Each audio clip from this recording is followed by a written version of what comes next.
ele é um tremendo de um filme de ação. E as pessoas não estão indo assistir. Mas o Mad Max, ele sempre sofreu com bilheteria, né? O Estrada da Fúria, mesmo com todo mundo falando que era o melhor filme de ação dos últimos anos e não sei o que, as pessoas ainda não foram aos cinemas. Esse daqui não vai chegar perto da bilheteria do Estrada da Fúria, tá? Esse daqui. Na primeira semana já está declarado o fracasso, sabe? Já está declarado o fracasso. Rapadura Cast, o podcast do portal Cinema com Rapadura. Eu era criança e meu mundo mudou pra sempre. A minha mãe era magnífica e ele tirou tudo de mim.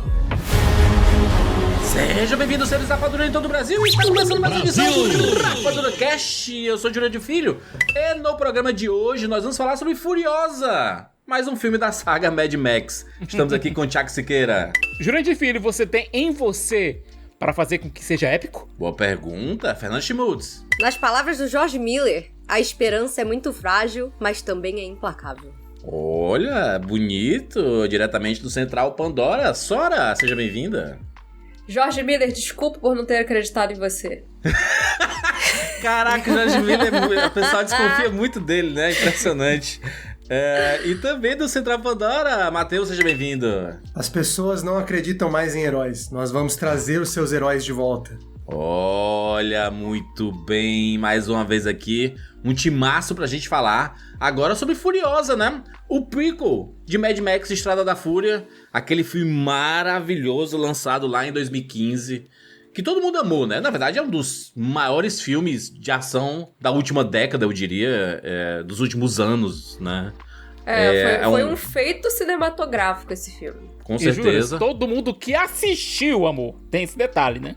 Exatamente, que muita gente não viu. Pois é. E aí esse filme aqui, o Furiosa, ele se passa antes do Estrada da Fúria, né? Ele vai contar a história da Furiosa, a Furiosa mais jovem. A Furiosa que é um grande personagem de Estrada da Fúria, diria que é co-protagonista ou a protagonista de Mad Max Estrada da Fúria. É a protagonista, na verdade, do Estrada da Fúria. Lembrar aqui que nós vamos falar todos os spoilers do filme, então se você não assistiu, corre pro cinema, ou vai assistir onde você, né, tem aí acesso e tudo, mas o importante é que você assista e depois volta aqui, porque a gente vai falar todos os spoilers, vamos fazer um raio-x no filme, vamos aprofundar em tudo que tem nesse filme. É isso, vamos falar sobre Furiosa, uma saga Mad Max, agora aqui no Rapadura Cast. Olá, aqui é Isabela Web, diretamente do metrô de São Paulo. E bem-vindos ao mundo espetacular do cinema.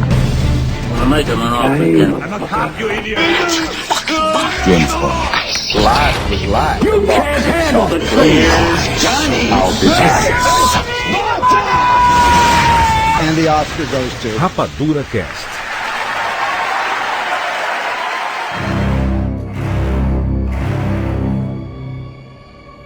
Vamos lá, hein? Quantos anos separa a Estrada da Fúria e Furiosa? Caraca, quase 10 anos de Mad Max Estrada da Fúria. Parece que foi ontem que eu vi no cinema. Aquela empolgação toda, né? Tem motivo, viu? Tem motivo. E o motivo é culpa da Warner, pra variar. Caraca, Warner. O que foi que a Warner fez, Cicas? Os maiores vilões do cinema, né? Os produtores. Mas olha, o George Miller, ele já tinha a ideia da prequel da Furiosa. Quando ele escreveu o Estrada da Fúria, ele já tinha a ideia da história da Furiosa na cabeça. Então ele já queria fazer esse filme. Se Mad Max, a Estrada da Fúria, fizesse sucesso, ele ia querer fazer essa prequel também. Só que veio Mad Max, a Estrada da Fúria, fez um relativo sucesso. E coloque relativo aí, a gente vai conversar mais sobre isso depois. Sim. Mas o lucro que o filme aferiu, existiu uma disputa judicial em cima disso.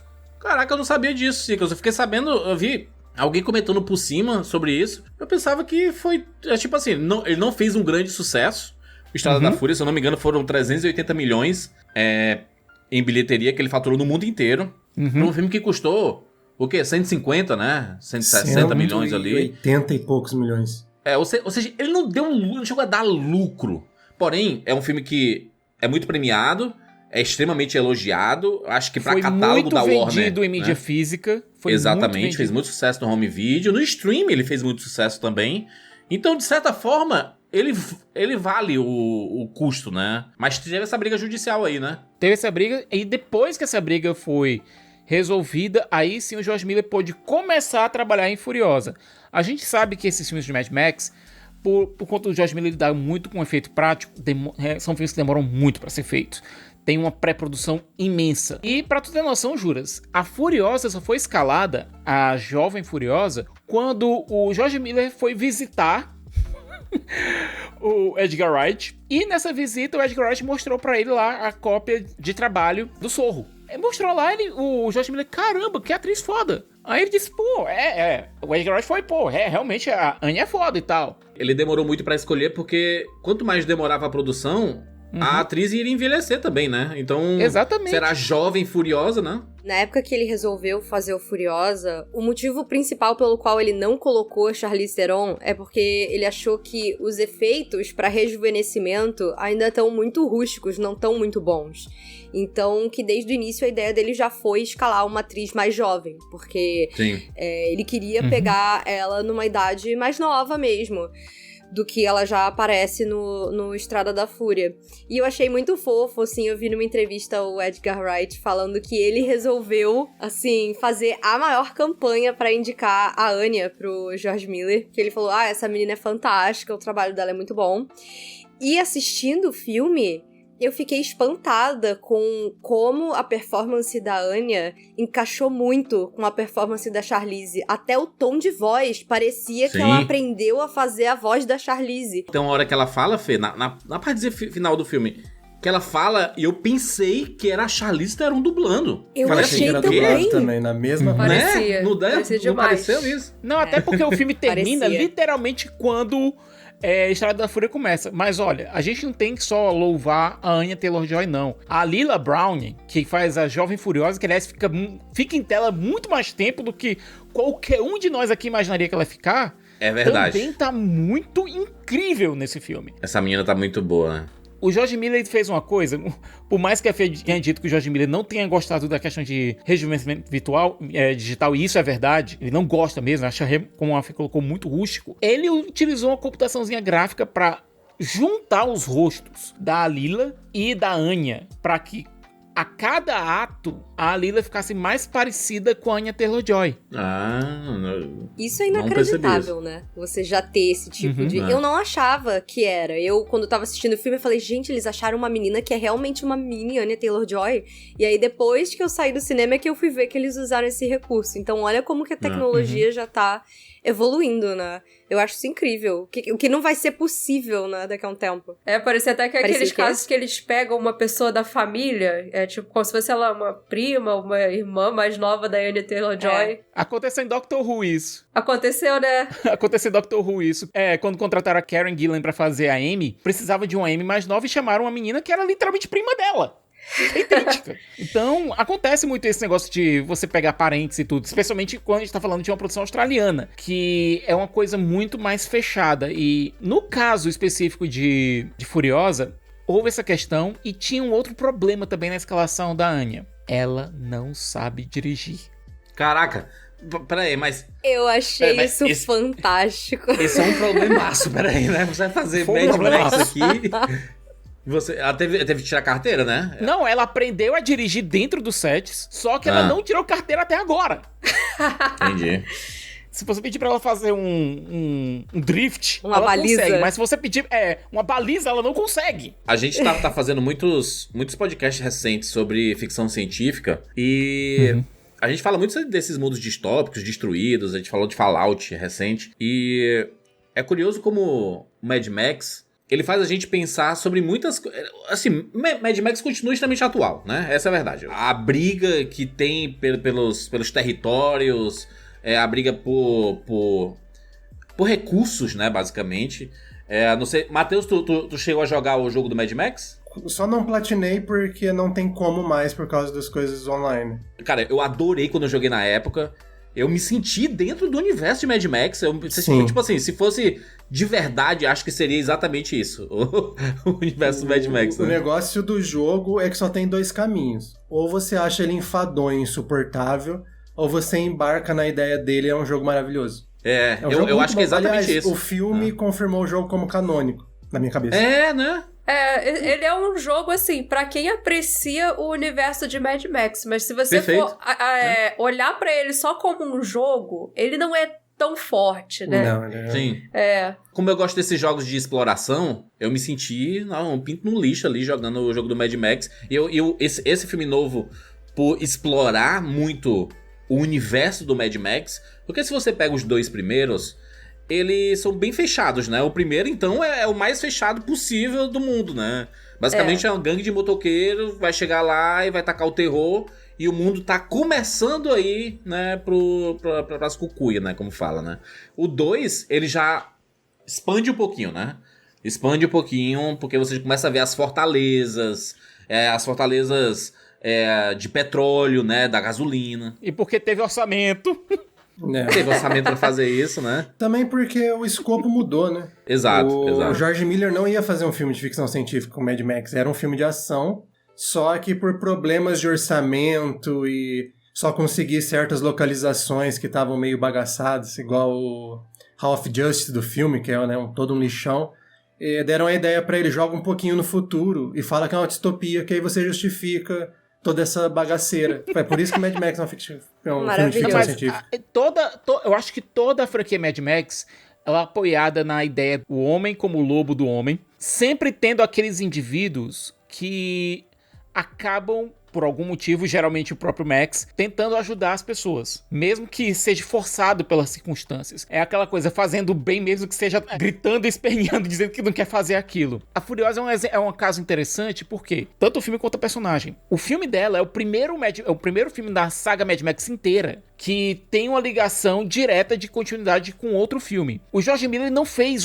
não existe continuidade no mundo de Mad Max. Até esse ponto não existia continuidade nenhuma. A gente fez um cast recente para o nosso Sala VIP, no qual a gente comentou isso. A continuidade no mundo Mad Max é inexistente na narrativa. Inclusive, tem uma coisa que uma tradição, entre aspas, que continua existindo aqui no mundo Furiosa, que é você pegar atores que viveram outros personagens em outros filmes da franquia Mad Max e trazer eles aqui para viver outros personagens.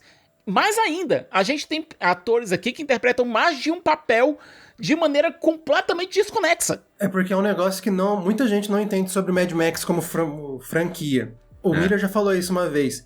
Ele vê os filmes como contos da Terra Desolada. Cada filme é narrado por uma pessoa diferente. O primeiro é o único que é direto, mas o segundo é pelo Menino Fera, o terceiro é pela Savannah Nix, o Estrada da Fúria é pelo próprio Max, que aliás estava enlouquecendo, e esse é pelo historiador. Como são contos espalhados, fatos se misturam, se confundem, rostos acabam se repetindo em personagens diferentes, porque é alguém que não viveu aquilo diretamente contando o que aconteceu.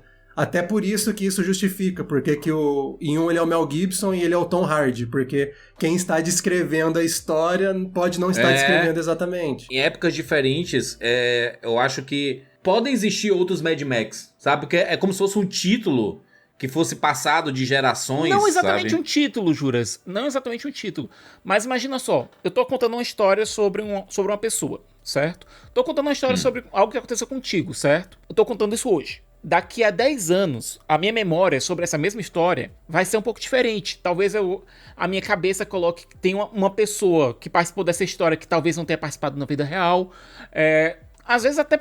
Não é nem porque a pessoa quer fazer isso. A memória trai. E quando você tá falando de tradição oral, cara, tanto o segundo quanto o terceiro filme de Mad Max, a gente falou isso no cast do Sala VIP, eles são narrados por pessoas idosas que viveram aqueles eventos quando crianças. Sim. Fica muito difícil você ter uma memória disso. No Estrada da Fúria, como o Matheus colocou, o Max tá enlouquecendo. Então a memória dele sobre aqueles eventos talvez não seja a mais confiável. Aqui a gente tem um historiador que eu acho que seja talvez o nosso narrador mais confiável da franquia. Mesmo assim, a gente não pode dar 100% do que ele tá dizendo. Então, naquela parte que ela vai matar o Dementos lá no final, né? Existem diferentes versões. Aí ele fala, a versão que eu ouvi da Furiosa é essa, mas existem diferentes histórias de como isso aconteceu. E isso é é a até minha um favorita. elemento legal no Estrada da Fúria. Isso é muito bom. Nem todo mundo percebe, pelo menos na teoria que eu criei vendo esse filme muito mais do que eu deveria. O Max, ele nunca encontra com o Immortan, cara a cara. E é ele que narra a história. Então faz todo sentido o monstro do filme, que ele nunca viu, ter o rosto do cara que matou a família dele. Porque é o maior monstro Cutter que ele encontrou na vida. O Tom Cutter, que aí repete o ator. O vilão do primeiro Mad Max, o ator, no caso, é o mesmo que fez o Immortan Joe no Estrada da Fúria. Então isso é muito maneiro, né, cara? Isso é tipo... Você foi reinventado dentro da própria franquia. É quase uma metanarrativa que o George Miller faz ali, né, na própria franquia dele. São coisas que acontecem e a gente tenta encontrar algum motivo pra essas coisas acontecerem. Às vezes é só falta de ator mesmo. Existe alguma chance do Toy Cutter ter sobrevivido no primeiro Mad Max? Não. Zero. Não, o jeito que aquela carreta passa em cima dele. Não. A não ser que ele seja imortal, né? Caso contrário. Daí ficaria o nome. O nome do outro é Immortan Joe, né? Exato. As duas pessoas mais mortas dessa franquia são o Toe Cutter e o Boy lá no... Esses dois aí morreram de morte... Não dá pra fazer respawn ali, cara. Não dá pra fazer respawn. E a família do Max também, tadinhos. Isso.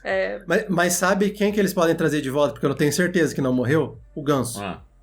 O amigo do Goose, ele tá no hospital. Ele ainda tá vivo a última vez que a gente viu ele. E como ele mesmo diz, não se livre do Ganso até você ver a caixa entrando na Terra. Mas se passaram muitos anos aí, né? Porque o Mad Max 1... as coisas ainda estão caminhando pro mundo acabar. Eles estão chegando na porta pra bater assim? Gente, estou o fim do mundo, estou chegando. Tá bem ali. No 1, a gente tá vendo uma das últimas cidades, regiões que ainda tentou manter a ordem. Mas o deserto mais afastado já tava igual no 2. No 2, tanto que a abertura do 2 eles falam isso, né? Eles falam hoje, é pela ganância, as guerras, etc. Já foi tudo por, né? Já acabou tudo. O Furiosa é o que se passa mais próximo do Mad Max 1. Ele se passaria entre o 1 e o 2. Ele teria que se passar entre o 1 e o 2. Então a gente teria toda aquela questão do Vale Verde das várias mães, das muitas mães, como um último oásis que existiria dentro da Wasteland. Eu senti aquele oásis ali meio parecido como a ilha de Temícera lá da Mulher Maravilha. E aí, inclusive com a mãe dela, a mãe da Furiosa, que é Sniper... Meu Deus do céu, dê um filme pra essa mulher, né? Pelo amor de Deus aí. O Kojima adorou ela, né? Não, o Kojima ficou apaixonado por ela e pelo Tom Burke. É verdade. Quem não ficou? Ela e o Tom Burke. A Charlie Fraser, que faz a Mary Jabassa, que é a mãe da Furiosa, a gente viu ela mais cedo esse ano nos cinemas com o Todos Menos Você. O filme lá da Sydney Sweeney. Que ela faz a outra interesse amoroso lá do... Sim. Do Glenn Powell. Nossa, não tinha reconhecido, não. Eu achei fantástica essa construção de universo, porque já mostra que a Furiosa, ela é treinada desde jovem pra sobreviver nesse mundo aí, né? Então, existe todas umas regras. É impressionante. Eu gostei muito desse desenvolvimento. Dá-se a entender que as Vuvaline, elas são treinadas desde criança. Tanto é que quando ela encontra lá os motoqueiros do Dementos, ela vai, pega a faca pra já ir logo. Ela já tem um procedimento, corta a mangueira de combustível dos caras pra eles não conseguirem ir muito longe e morrerem no deserto. O que eu achei fantástico é que a distância dos tiros de sniper, e era 100% preciso, caramba, né? Você só via os motoqueiros capotando, né? A própria Furiosa, né, que tem aquela cena famosa que o Max tenta acertar o fazendeiro da bala, ele não consegue, ela só dá um tiro. Ele vira só apoio depois. Ele só... Meu filho, você só serve de apoio aqui, meu filho. O negócio do Max é combate a curta distância, né? Sua boa e velha 12. Mas o que eu acho louco é o seguinte, é que durante esses mais ou menos 15 anos que se passam 15 a 20 anos que se passam entre o Furiosa e o Estrada da Fúria, a gente vê que o Vale Verde vai se acabar todinho e vai virar aquele pântano bizarro que a gente vê no Estrada da Fúria. Então, mesmo aquele pequeno oásis que existe ali na Wasteland, na Terra Devastada, vai virar um local morto em pouco tempo. Tá com os dias contados, né? A gente não sabe por quê, mas aparentemente vai ser por algo natural. Pelo que as mães contam lá no Estrada da Fúria, vai ser um processo que vai acontecer naturalmente. O que eu sinto que esse filme, ele não tem pressa pra entregar seus grandes momentos de ação, assim. Ele é um filme que ele vai construindo, mas ele vai te cativando, sabe? É muito cativante a história da Furiosa e daquele universo inteiro ali. A riqueza, uma coisa que me preocupava muito quando eu vi os trailers, eu falei assim, cara, esse filme tá cheirando CGI do começo ao fim. Parece que ele foi filmado só no set. E aí no filme, logo no começo, ele já quebra essa teoria, né, totalmente, né? Você fala assim, ufa, tem muito CGI? Tem CGI porque tem coisa ali que é impossível de fazer, né? Tem uma cena que a Mary Jabassa, que é a mãe da Furiosa, tá atirando nos caras. Chegam num cantinho ali, tentando escapar, e depois ela fica lá segurando os caras. É muito CGI ali. Porém, parece que tem um motivo pra isso, Juras. Azar do George Miller. Eu vi uma entrevista da Anya Taylor-Joy, na qual ela disse que, olha, quando a gente ia começar as filmagens desses locais mais desérticos, em alguns locais começou a chover e começou a nascer coisa verde. E não dava. Cara, é o tipo de azar que é muito típico do George Miller. Ele começar um projeto no deserto e começar a chover no deserto. Sabe que é um negócio que não me preocupou em momento nenhum? Porque Estrada da Fúria não é um filme bom porque ele tem efeito prático. Ele é um filme bom que usa efeito prático. Então, se esse fosse 100% CGI, mas mantivesse a criatividade, o propósito da direção, eu não ia ligar nem um pouco. Mas o pessoal confunde, se usar efeito prático vai ser bom. Isso não é regra, não existe regra pra isso, tá? Pega um monte de filme lá dos anos 70, 80, 90 mesmo, que é tudo efeito prático, tem um monte de filme ruim, entendeu? Então não é regra. Rolou uma banalização do CGI. Sim. Com essa coisa de Marvel, por exemplo, querer lançar 4 filmes por ano, mais série, mais não sei o quê, o mercado vai ficando saturado e os próprios artistas não têm tempo de desenvolver um CGI que fosse visualmente o que deveria ser. Rolou uma massificação de efeitos especiais. Eu fico com pena, a gente até já conversou sobre isso em outros podcasts também. Aquele caso do Sonic, por exemplo, que resolveram mudar o design do personagem principal em cima da hora, e aí tiveram que refazer tudo, depois fecharam o estúdio, a galera ficou... Mas ficou melhor, sabe, né? Fazendo horas e horas e horas extras, e enfim. É uma classe que infelizmente está sendo muito explorada. Sim. Então é complicado, sabe? É até por isso que efeito prático perdeu tanta força. Artistas de efeito prático conseguem sindicalizar, de efeito digital não. Sim, E não só isso, o efeito prático hoje em dia ele tá mais caro do que o CGI pra muitas coisas. Então é difícil também, acho que os estúdios liberarem verba pra isso, né? A gente teve o Dublê recentemente, que é um filme que eu me diverti muito e que ele lida com algumas coisas que... Ele fala de algumas coisas sobre o que acontece nos bastidores das produções. E você tem uma produtora lá insistente pra caramba, dizendo, não vamos fazer isso com efeito prático, não. A pessoa do digital tá aqui, gente. Vamos fazer, sai mais barato, é menos arriscado, a gente não precisa fazer tanto seguro, sabe? Os produtores insistem pra fazer com efeito digital algumas coisas, justamente por ser mais barato e mais seguro. Tem alguns diretores que... Verdade. Que só trabalham, né? Eles têm muita preferência de trabalhar com efeito prático. O próprio Quentin Tarantino. O George Miller, ele fez a carreira dele com efeito prático. O George Miller, você tem o Christopher Nolan atualmente, né? Ele é um cara que gosta... Ele esconde que usa CGI, né? O Nolan tem dessas. O Nolan é mais malandro do que qualquer outra coisa. Malandrios. Mas sim, ele usa muito efeito prático, né? Você tem o caso, por exemplo... Todos esses cineastas que vão muito na linha do Tarantino, do Nolan, o Denis Villeneuve. É um que ele sabe que Duna não tem como você fazer sem CGI. Diversas vezes, tem, por exemplo, no começo do filme, tem uma galera, um soldado subindo assim, aquilo é tudo efeito prático, entendeu? E é muito maneiro, porque ele faz assim, olha, isso traz veracidade, é mais trabalhoso, é pra uma cena de 5 segundos, mas... É diferente, sabe, o impacto. Olha, tanto o George Miller quanto o Villeneuve, por exemplo, e o próprio Nolan, eles mixam muito, na mesma tomada, efeitos práticos e efeitos digitais. E é por isso que fica bom. No caso do George Miller, eu acho que a gente ficou tão mal acostumado com o que a gente viu em Estrada da Fúria, que quando ele estilizou um pouco mais aqui no Furiosa, e Furiosa é um filme visualmente muito mais estilizado do que Estrada da Fúria, até porque, combinando com a teoria do Matheus, gente, são 2 narradores diferentes, então cada qual vai embelezar a história do seu próprio jeito, então acho que até isso combina, pode ser novamente... Inclusive, eu achei excelente ter esse historiador. Ele, como é que ele é? O vocabulário ambulante, ele é o... Tem tipo o nome, né? Me deu o vocábulo burger.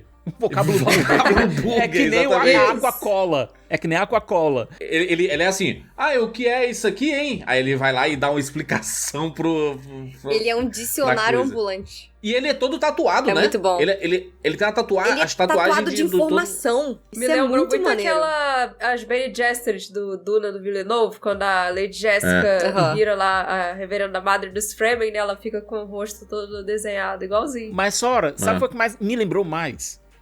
O novo Planeta dos Macacos. Por quê? Porque a gente tem tiranos, a gente tem déspotas, se utilizando de homens sábios para tentar ganhar mais conhecimento e justificar os seus atos. Porque o historiador, ele serve tanto quanto fonte de conhecimento, como também como hype man. E ele faz isso porque ele quer uma coisa ficar vivo.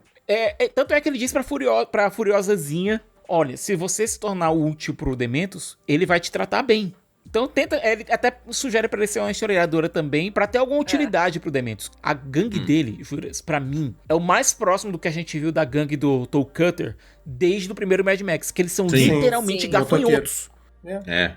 Aliás, a moto do Toll Cutter tá lá no meio, viu? Eu identifico aquela moto em qualquer lugar. Pode ter 1 milhão. Eu bato o olho e falo, é a Z1000 do Toll Cutter. Sabe aquela personagem que fica com o rosto todo cortado? Sim. Ela pilota a moto do Toll Cutter. E sabe quem interpreta ela? Quem? A esposa do Chris Hemsworth. Que legal. Que legal, Mentira, que bacana. Não sabia não. Ela não interpreta lá no... É amiga da Sniper? Que também é Sniper? A Lourinha? Eu sabia que era ela, mas não sabia que ela faz a outra também, não. Ela faz os 2 personagens. Caraca, o Jorge Miller é isso aí, né? Jorge Miller é isso aí. Ele vai aproveitando todo mundo. Rapaz, vamos fazer esse... Quer fazer mais um personagem, não? Exatamente. Ser amigo do Jorge Miller é uma boa ideia.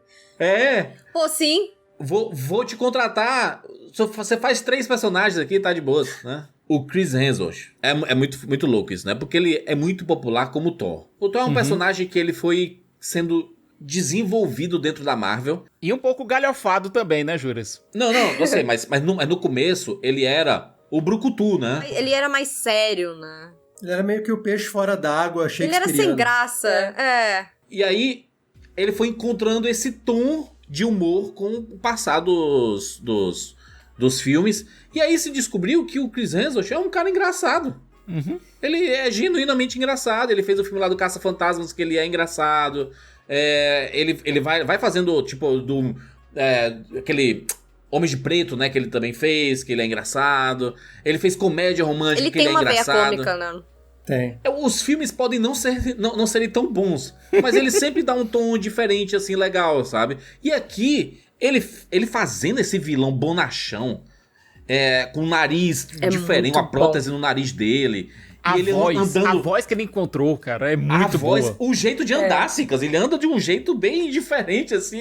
Caraca, esse cara tá interpretando realmente... O Dementos, ele tá interpretando um personagem, sabe? Parece que ele tá interpretando um personagem. É doideira isso, exatamente. A gente pode colocar o Dementos como uma versão sombria do Max, porque pela história que ele conta, ele perdeu a família, ele perdeu os filhos, e ele encontrou nessa loucura, nessa maldade dele, uma forma de lidar com essa perda. Isso se a gente, obviamente, acreditar no que acontece. Tem toda a questão do ursinho, que pra ele é muito próximo, que ele, inclusive, dá pra Furiosa o ursinho depois. Cara, você vê que talvez em algum momento antes do colapso, o Dementos fosse uma pessoa boa. É um negócio que o Miller sempre gostou de explorar. Ele já falou isso sobre Estrada da Fúria, irritou muita gente até. Todo herói um dia se torna um tirano. Tanto que ele falou que até a possibilidade de... Quem sabe, depois dos eventos de Estrada da Fúria, ela se torne tão ruim quanto Immortal. Ao tentar proteger aquilo que ela lutou pra proteger. A história do Mad Max não é essa? Não é um cara que vai pra loucura? Ele é um cara normal, bem Só que na loucura do Max, ele acaba ajudando os outros. Ele sempre acaba ajudando os outros. O negócio do Max é que é oportunismo. Porque, qual é a diferença? O Max focou em sobrevivência. Isso tornou ele uma casca vazia que só busca sobreviver. O Dementos, a ideia dele foi: eu vou causar ao mundo a dor que me foi causada. O Dementos, ele também quer poder. Ele tá na briga por poder com recursos escassos. Por isso que ele vai direto em cima do Immortan Joe. Ele abocanha um negócio muito maior do que ele poderia mastigar. Então ele chega lá, e aí em cima da hora ele olha e fica... Por isso que é até cômico. Porque ele é completamente doido. Ele olha e ele fala: ih, deu ruim. Vambora, galera! Sabe?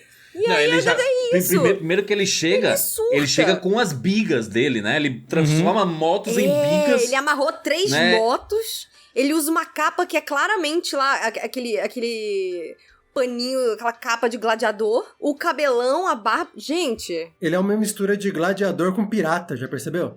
Sim. Tem muito disso. Tem muito disso. Ele é engraçado porque ele vê o cara com sinalizador, aí é o sinalizador vermelho, né? Aí ele diz assim: como é que funciona isso daí? Aí o cara atira pro chão e aí ele fica com a barba e o cabelo vermelho. Aí assim... Sou Dementos do vermelho. Eu sou o Red Dementos! O Red Dementos, o Dementos vermelho. Caraca, maluco. E depois, mais pra frente, quando ele começa a se rebelar, ele vira o Black Dark Dementos. Isso. Ele vai incorporando isso no que ele tá querendo. É muito Isso doido. volta naquilo que a gente falou de narrativa. É um historiador que tá contando a história. Então faz sentido a história começar a se misturar com a história dos piratas, histórias de Roma, essa iconografia. Quando ele fala de uma guerra no futuro, ela lembra algumas passagens da Bíblia, sabe? São todos fatos históricos se misturando com o filme. Sim. Não, e inclusive é falado que a gente não vê tanto assim, mas os conflitos entre o Dementos e o Immortan Joe as guerras duraram 40 dias. A gente não vê o que aconteceu. Parece que a gente tá lendo um livro de história, né? Que o capítulo resume uma guerra inteira em poucos parágrafos. Mas a gente sabe que o Dementos toma uma surra, porque ele não sabe o que tá fazendo. O que é uma crítica muito importante, porque ele basicamente coloca lado a lado o Immortan Joe, que ele é tirano, mas ele é extremamente competente. Estrategista, né? Isso. E ele é um exemplo, assim... Eu sei que é uma palavra que é muito usada hoje em dia, mas ele é um fascista. Ele é brutal e eficiente. O Dementos é o oposto. E ele tem gente eficiente do lado dele, por trás dele. Isso. Tanto que quando o Dementos chega pra dar uma negociada com ele, você vê que aquele cara do nariz, o Rictus e o Scrotus lá também, tipo, eles são incompetentes. E você vê a diferença, que eles estão lá falando: vamos fazer não sei o que, o outro, vamos fazer não sei o que lá. E tem outras pessoas ali em volta, tipo, cala a boca aí, moleque. Não, mas os filhos são burros. Aquele cara sem nariz lá que cuida da... É esse cara. Da Vila da Bala, né? Ele é ótimo estrategista. Da Vila lá da gasolina, se eu não me engano, né? Não, da bala. É da bala. Da bala, né? Aquele que tem um negócio, o comedor de gente, né? Comedor de gente, ele é o líder exatamente. da Vila da Gasolina no Estrada da Fúria. Gasolina. Nesse ele é o contador do Immortan. O cara que tava lidando lá com a Vila Gasolina, ele chega lá: irmão, pelo amor de Deus, por favor, me ajude, meu irmão. E morre lá daquela maneira bem patética. Será que ele era parente de sangue? Eu acho que sim, porque o jeito que ele fala... Eu acho que ele era assim. Porque a gente vê que o Immortan Joe, ele já tá num level que ele realmente não tá nem aí. Então, assim, é bem possível que o próprio Dementos tenha pensado assim: pô, vou atacar aqui, porque se eu pegar o parente dele, aí ele vai ter que demonstrar algum tipo de compaixão, de humanidade. Mas não, o Immortan Joe não está nem aí. Não, e outra coisa, foi na sorte. Eles encontraram a Vila Gasolina e atacaram. Foi isso. Não houve estratégia. A estratégia que houve era: vamos pintar os caras aqui de branco e dizer que são War Boys. A estratégia toda deles era essa. Só funciona quando o Dementos começa a matar os próprios membros, né? Que é exatamente... Isso. E é legal, porque o Dementos, ele chega... Quando ele pega aquela primeira gangue, que ele até parte aquele cara com as motos, ele fala: a gente tá aqui pra liberar vocês dos seus opressores, os seus líderes vão cair, vocês vão reinar junto comigo aqui. E você vê que ele faz a mesma coisa. É o oposto do Immortan. O Immortan é o autoritário eficiente. O Dementos é o anarquista estúpido. Só que ele é o anarquista que promete, sabe? Ele fala: eu tô trazendo aqui uma política que vai libertar todo mundo. Aí depois que tá todo mundo sob o comando dele, pá. Exato. Mas ele quer ser tão autoritário quanto o Immortan Joe. Tanto que a gente Isso. vê mais pra frente, quando ele começa a perder o controle lá da Vila da Gasolina, que ele começa a querer se rebelar, começa a guerra e tal, tá tudo indo pros infernos, porque ele não consegue nem assumir a própria culpa dos próprios erros. Ele é uma pessoa que ele fica, a culpa é nossa, ele fica jogando, Sim. distribuindo. É bem narcisista da parte dele, sabe? É a parada Homer Simpson. A culpa é minha, eu boto em quem eu quiser. Sim, é o que a gente vê Basicamente isso. acontecendo. Exatamente. A gente vê. E eu acho que o Miller, o Furiosa, o Estrada da Fúria, ele foi muito abertamente considerado um filme anticapitalista, né? Com várias críticas ao capitalismo sem controle. Nesse ele dá uma alfinetada pro outro lado. Fala que nem sempre quem chega te prometendo igualdade e uma sociedade justa realmente tá prometendo isso. Às vezes só tá caindo no conto do líder carismático. Só tá caindo no conto do vigário, né? Exato. Você fala, Não, e aí é que tá. Sim. O Dementos, apesar de ser idiota, apesar de ser burro, ele é muito carismático. E com a força bruta que ele tem, força bruta mais carisma, ele consegue muitos seguidores. E muito rápido. Aquela gangue que ele ataca, a galera que é partida com o líder que é partida em 5 motos, ele diz, olha, eu tenho 20 pessoas aqui, mas eu só tenho 5 motos, então briguem aí. Ele tenta dar uma de Coringa, sabe? Com aquela expansão agressiva. Só que, gente, com o decorrer do filme a gente vai vendo que esse cara é um imbecil completo. Ele não consegue controlar as próprias tropas, ele não consegue controlar os recursos que ele recebe, que aliás são aumentados pelo próprio Immortan Joe. O George Miller ele tinha uma tarefa que era bem difícil. A gente tinha no Estrada da Fúria Immortan Joe como vilão. Um abusador. Da pior espécie. Da pior espécie. Que sequestrava mulheres, deixava em cativeiro, né? Como E procriadoras. abusava sexualmente dessas mulheres. Uma coisa absolutamente interessante pra mim, nesse filme, e no quanto ele melhora o Estrada da Fúria, é o quanto eles ampliam a lore de como funciona tudo isso, né? Porque Sim. no Estrada da Fúria a gente tem uma coisa que é muito... tem uma lupa ali naquela situação. Então a gente vê só a cidadela, o pessoal da Furiosa com as noivas fugindo, o Max cai no meio daquilo ali, e aí você conhece, tipo, os War Boys, como funcionava a cidadela em si. No máximo vem os líderes, né, Fê, da turma da gasolina e da bala, que aparecem pra perseguir. A gente nem vai lá Furiosa Max. nas cidades da gasolina, nas cidades das balas. Ela fala, a Furiosa fala que vai, mas ela desvia. A gente nunca vê. Aqui a gente não só vê como funciona toda a estrutura do Immortan Joe, como, no caso do Dementos, por exemplo, como era em outro grupo que era tecnicamente grande também, mas que não era tão organizado e não tinha o mesmo tipo de recursos. E a Furiosa cresce ali no meio daquilo. Então a gente começa a ver sociedades que lembram muito mais, por exemplo, aquela galera do Mad Max 2, né? Daquele forte ali, é muito mais um forte, só que é mais um acampamento ali. Eles têm esse líder, mas você vê que ele não é muito eficiente. Você vê que a galera não tá também muito bem cuidada. Tudo bem que a galera lá da Cidadela também, do Immortan Joe, a galera é muito pobre, não tem água, não tem nada. Mas eles não estão lá em cima. A galera lá de cima tá organizada. Ele tem abundância, né? Porque eles têm as plantações, tem água, tem tudo, né? Ele já fez um esquema mais avançado e ele tem os pilares dele ali pra controlar as coisas. A negociação entre a turma da gasolina e da bala são de trocas, né? Ó, você manda bala pra cá, eu mando comida pra aí, mando água pra aí, você são 3 manda cidades, gasolina são pra 3 cá. cidades que uma não sobrevive sem a outra, porque você tem a cidadela distribuindo. É quase um feudo, não é não? São 3 feudos.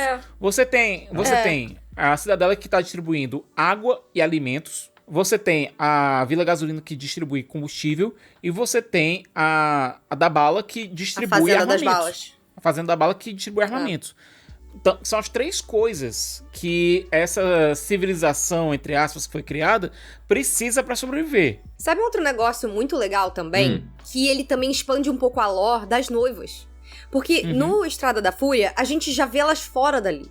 Quando a gente tem a chegada da Furiosa criança pra ficar ali como uma futura noiva, mas nada acontece com ela ainda, porque ela ainda é muito nova, e você vê o tipo de coisa que acontece ali, a gente consegue entender um pouco mais do porquê que aquelas mulheres estavam tão desesperadas pra fugir. Uma delas no Estrada da Fúria fala, vamos voltar, ele vai perdoar a gente tem a melhor vida possível no contexto desse fim de mundo aqui. Só que aí você vai olhar e elas são todas mulheres jovens, saudáveis. E aparentemente elas só têm 3 chances de dar um filho saudável pro Immortan Joe. Sendo que a culpa do filho não ser saudável é completamente dos genes dele, não é delas. Então, assim... Sim. E aí elas viram as amas de leite lá... Que também é uma coisa absolutamente horrorosa, deve ser doloroso, péssimo. E a gente vê uma mãe, né, dando à luz a uma criança ali que ficou muito mal formada, que eram como se fossem... eram pra ser 2, mas não cauda. ficou. É horrível, sabe? E aí ela implorando, pelo amor de Deus, e ele falando, não, você já teve suas chances, sabe? Então, assim, é ruim pra todo mundo, né? Tem uma coisa nessa cena que me pegou muito. Os olhares do Rick pra Furiosa. A gente sabe muito bem o que ele queria fazer ali. Exato, e ele mexendo naqueles chucalinhos no cabelo dela. Ô, Cicas, ali já tinha o quê? 1 hora de filme? Tinha mais ou menos uns 40 minutos de filme. A Anya Taylor-Joy só aparece com 1 hora de filme. Caraca, é verdade. É na passagem de tempo, né?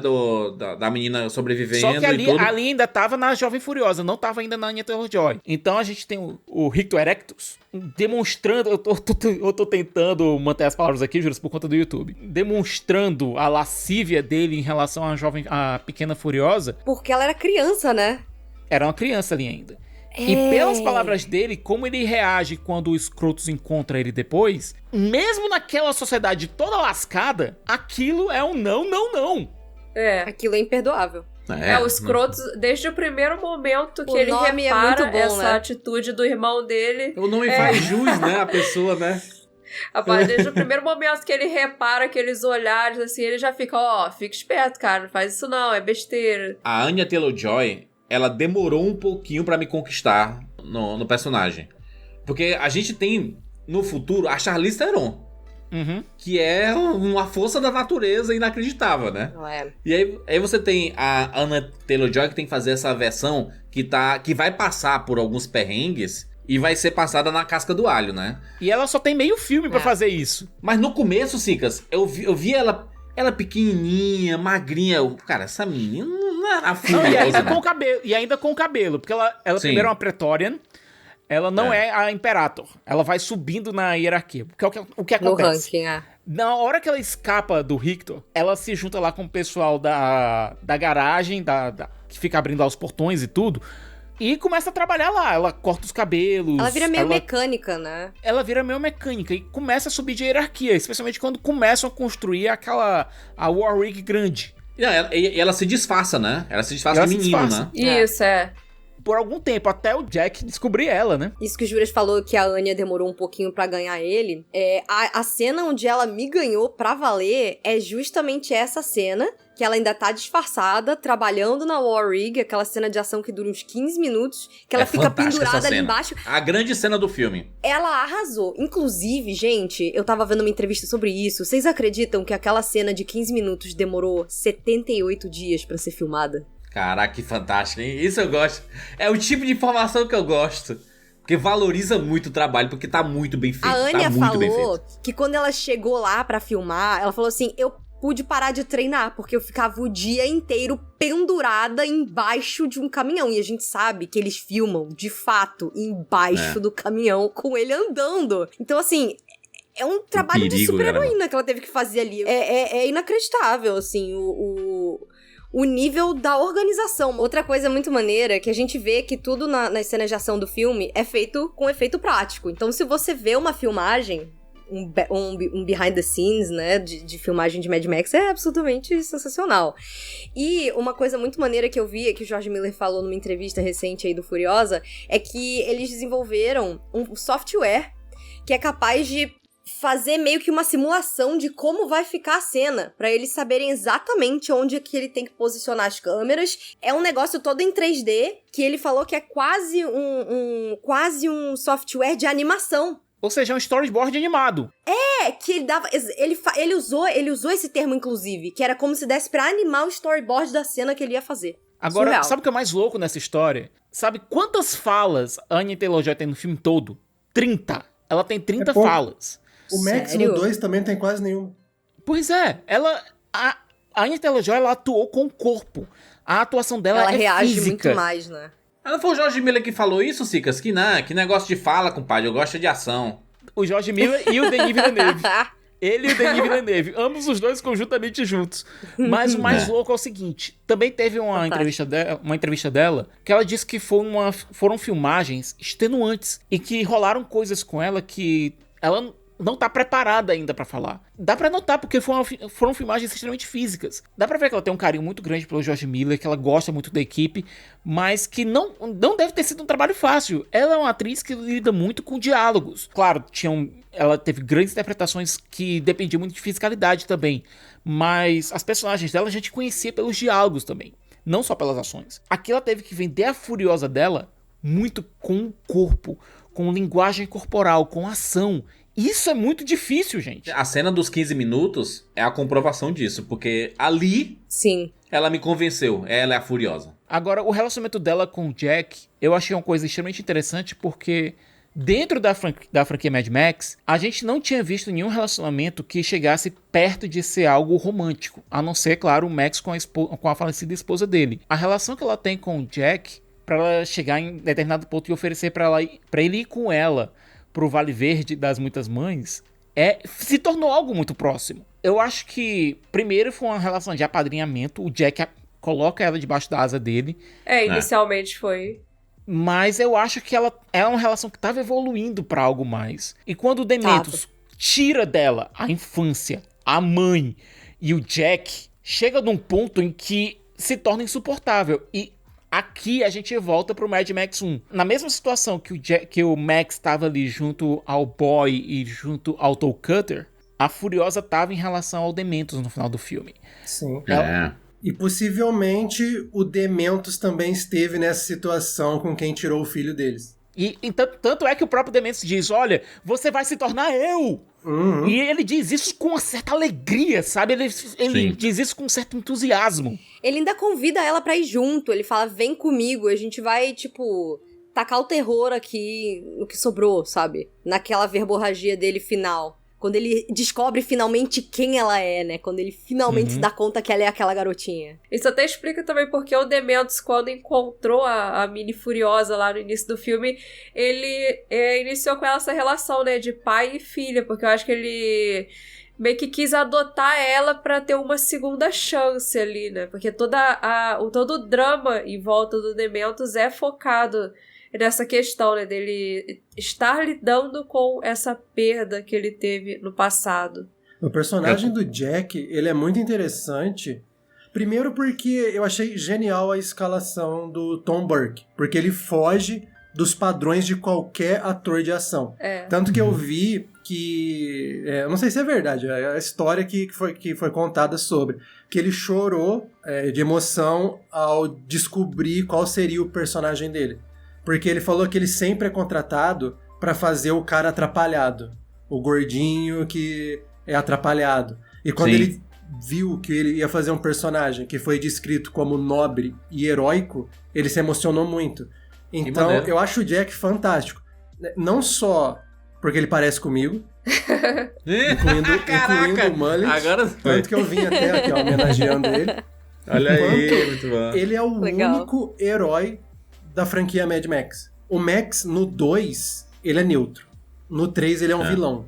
No 4, ele só é herói nos últimos 15 minutos. O Jack é um personagem que começa herói e morre porque ele é um herói. Ele ainda é... Ele é a última pessoa decente num mundo que engole pessoas boas. Eu acho que até por isso que ele morre, né? Porque ele é um símbolo de que homens bons naquele mundo não tem espaço. Exatamente. Só os homens fortes, brutais e ruins são os que sobrevivem. Tem uma coisa nessa tua fala que é incrível, porque vamos voltar lá pro começo do filme, certo? A Mary, a mãe da Furiosa, consegue chegar lá no acampamento do Dementos, derruba 2 guardas, e tem uma última guarda que tá lá com a Furiosa. Ela diz... Não me machuca, eu sou mãe também. Eu vou ficar calada. Se ela tivesse derrubado aquela guarda, a Mary e a Furiosa teriam conseguido escapar naquela tempestade de areia fácil. Sim. Porque ninguém teria alertado o Dementos do que estava acontecendo. Até eles perceberem, elas já estariam muito longe. Sim. Isso. Foi no momento que ela resolveu poupar aquela guardinha que disse: eu sou mãe também, eu não vou dizer nada, que tudo foi pro inferno. É aquele negócio a empatia dentro desse mundo, ela só traz coisa ruim. É muito parecido com o que a gente vê em The Last of Us, o personagem do Joel. Porque quando ele começa ele tá conversando com a Ellie, eles estão atravessando, né, o estado e tudo. E aí o cara, aparece alguém pedindo ajuda, e o Joel, não, deixa ele aí, deixa ele morrer aí, vamos direto. E desde o começo do apocalipse, quando a filha do Joel ainda tá viva, aparece alguém pedindo ajuda, ele já não ajuda. E aí quando o mundo foi né, já se passaram 20 anos, aí que ele não vai ajudar mesmo. Ele entendeu que naquele mundo, o ato de bondade, ele é uma faca de dois gumes. Pode ser que ele ajude, realmente salve aquela pessoa, ou que aquela pessoa vai lá e vai matar ele, entendeu? Porque tá todo mundo querendo sobreviver. No Mad Max é exatamente a mesma coisa. E foi esse ato de empatia, porque o Vale tem muitas mulheres, tem mais mulheres, né, do que homens, porque E mulheres em posição de poder. Posição de poder. E aí ela fala assim, cara, vou deixar ela viva. E aí arrebentou tudo. O que causou tudo, na verdade, foi isso, né? Sim, o ato de empatia ali, mas né? é interessante porque no Estrada da Fúria também fala sobre isso. A Furiosa se sacrifica pela empatia. Sim. E o Furiosa dá mais peso ainda pro Estrada da Fúria nesse quesito, porque a gente vê a Furiosa aprendendo essa lição. Ela perdeu a mãe porque a mãe teve empatia. Ela perdeu o Jack porque o Jack era uma pessoa nobre, que acreditava em alguma coisa na bondade. E se ela não seguisse esses exemplos, ela se tornaria o Dementos, como a gente vê no final do filme. Então, Furiosa lembra a mensagem do Mad Max, que está espalhada nos 3 primeiros filmes. Começa no de 79 e se conclui de forma bem bonita no Além da Cúpula do Trovão, apesar de seus problemas. O Furiosa, e a franquia como um todo, ele lembra que o mundo é assim mesmo. O mundo engole pessoas boas. E a gente fazer o bem sempre traz o risco de voltar contra a gente de uma forma terrível. Mas a partir do momento que você para de tentar, o que a gente se torna? A gente se torna Dementos. Por pior que seja, por mais difícil que as coisas estejam, a gente tem que dar o melhor de nós pro mundo.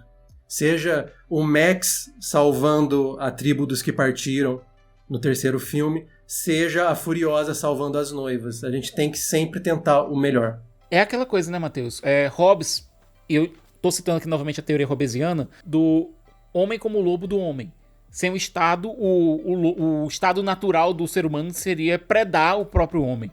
Tanto é que, advogando por isso, a gente tem toda a ação da Mãe da Furiosa, aquela ação empática que acaba gerando todos os conflitos do filme. No entanto, se não fossem essas ações empáticas que esses personagens têm, a Mãe da Furiosa, Max, a própria Furiosa, valeria a pena existir nessa sociedade? Valeria a pena lutar para existir nessa sociedade? É uma filosofia interessante, e se a gente for para um colega do George Miller, que é o Hideo Kojima, a gente for lá pro Death Stranding, a gente vê que naquele mundo pós-apocalíptico, o que faz a sociedade ter ainda alguma coisa por que viver é ansiar por conexões.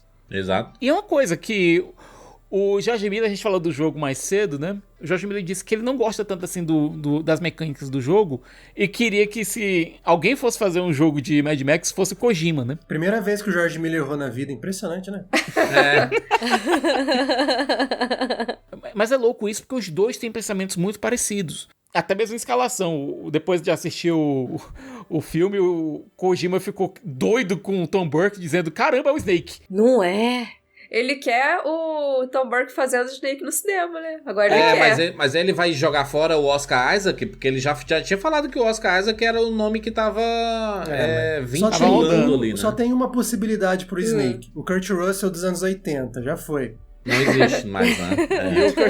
Eu acho que nem o Kurt Russell dos anos 80 iria querer fazer. Inclusive, o nome Snake é em homenagem a esse Snake mesmo, né? É o Snake Plissken. É em homenagem ao Snake Plissken. A gente divaga um pouco aqui, mas acontece. Eu fico pensando no seguinte. Essa narrativa pós-apocalíptica do George Miller, que Inclusive tem uma frase dentro desse Furiosa que lembra muito A Guerra Nunca Muda, lá do Fallout. E essas narrativas acabam se retroalimentando umas às outras. Você tem influências obviamente, o Mad Max, ele influenciou muito Fallout, influenciou muito o que a gente viu nos trabalhos do Kojima, e agora a gente tá vendo esses trabalhos influenciando um pouco o George Miller. Existe uma retroalimentação. Mas uma coisa que não muda é, nesses mundos, sempre vai existir alguém, uma pessoa que, em determinado momento, vai perceber que, sem empatia, aqueles mundos não valem a pena viver. Mad Max é uma franquia muito esperançosa. É o poder da esperança. Esse filme comenta diretamente sobre isso. Eu amei que você falou isso, Matheus, porque isso tá me lembrando aquela cena em que a Furiosa e o Jack estão fugindo e o Dementos captura eles. E ele fala com ódio, ele fala, aonde vocês estão indo com tanta esperança, sabe?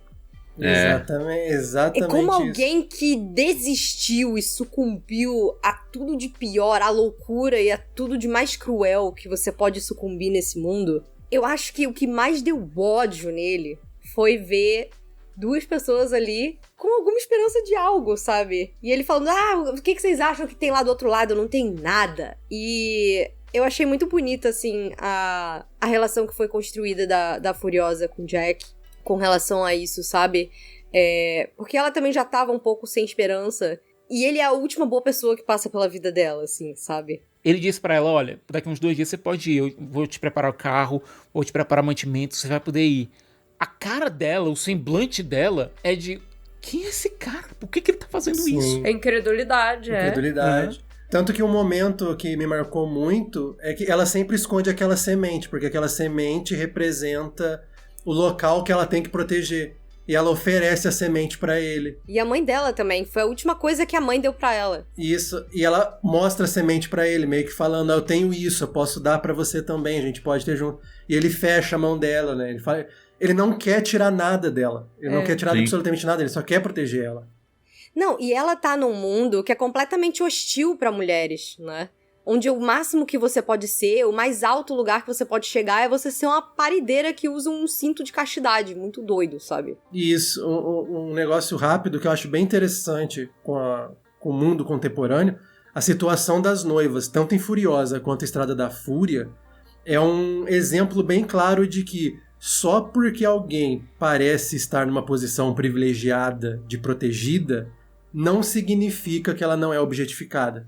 Não significa que ela não tá sofrendo. Exato. E isso é muito interessante na jornada dela, porque você vê, pra ela conseguir fugir daquilo, ela tem que se esconder e fingir que ela é um garoto. E ela finge que ela é um garoto mudo, porque se ela falar, vão ver pela voz dela que ela é uma mulher, porque ela já tá numa idade ali de adolescência, então, tanto quando até falam, você não vai saudar o Immortan Joe, não sei o quê, alguém vira e fala, não, ele é mudo. E depois daquela cena de ação, que sai o capuz dela, e principalmente o Jack vê que ela é uma mulher, e eles resolvem tudo aquilo, eu achei assim, mas quando eles forem lá no Immortan Joe, tipo, ele meio que botou ela debaixo da asa, mas ela vai ter que continuar fingindo, né? Não. Ali é o único momento em que ela pode ser uma mulher, porque tem já, era aquilo que o historiador falou pra ela, ela tem uma utilidade que vai além de ser uma reprodutora. Tanto é que depois que ela perde o braço, e ela briga pra se recuperar, pra voltar lá pra cima, pra avisar o Immortan Joe do que tá acontecendo. Aí a primeira coisa que ele pergunta é do Jack. Ele diz, o Dementos tá vindo pra cá, tá querendo armar essa aqui.